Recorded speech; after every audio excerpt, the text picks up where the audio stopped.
ഈ ഒരു വിഷയത്തെക്കുറിച്ച് ഞാൻ ഇന്നുവരെയും സംസാരിച്ചിട്ടില്ല.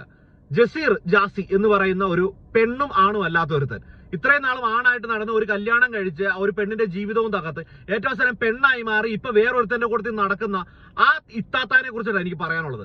ഇത്താത്താനെ കുറിച്ച് കഴിഞ്ഞ ദിവസം കൊറ്റംകുളങ്ങര ദേവീക്ഷേത്രത്തിൽ ചെന്നിട്ട് കുറെ ഷോ കാണിച്ചതിന്റെ പേരിൽ കുറെ ആളുകൾ വീഡിയോ ചെയ്യുന്നുണ്ട്. അതിന്റെ കമന്റിൽ വന്നിട്ട് കുറെ ആളുകൾ നന്മമരം കളിക്കുന്നുണ്ട്. ഇവർ ദൈവത്തിന്റെ സൃഷ്ടിയല്ലേ, എന്തുകൊണ്ടാണ് നിങ്ങൾ അവരെ കളിയാക്കാനായിട്ട് നിൽക്കുന്നത് എന്ന് ചോദിക്കുന്നുണ്ട്. ഞാൻ ഒറ്റ കാര്യം പറയട്ടെ, ഞാൻ ഈ ഓടിക്കുന്ന ഈ ഒരു വണ്ടി കമ്പനിയിൽ നിന്ന് ഇറക്കിയതുമ്പോൾ നമുക്കൊരു വാറണ്ടി കിട്ടും. ഇതിന്റെ ഒരു വയർ കട്ടി നമ്മളൊരു ഹെഡ്ലൈറ്റ് മാറുകയോ ഒരു ടയർ മാറുകയോ ചെയ്താൽ വാറണ്ടി കിട്ടത്തില്ല. കാരണം കമ്പനി ഇറക്കിയ മോഡലല്ല ഇരിക്കുന്നത്. ഇവരെ പോലുള്ള കുറെ ടീമുകളുണ്ട്. ഹോർമോണും കുത്തിവെച്ച് കുറെ കാശ് മുടക്കി ഓപ്പറേഷൻ ചെയ്തിട്ട് പെണ്ണാണായിട്ടും ആണ് പെണ്ണായിട്ടും മാറിക്കൊണ്ട് നടക്കുന്ന കുറെ ജന്മങ്ങൾ. അവരെങ്ങനെയാണ് ദൈവത്തിന്റെ സൃഷ്ടിയാകുന്നത്? പക്ഷെ ഇവരുടെ കൂട്ടത്തിൽ തന്നെ ദൈവം എങ്ങനെ പടച്ചോ അതേ രീതിയിൽ അന്തസ്സായിട്ട് ജീവിക്കുന്ന ആളുകളുമുണ്ട്.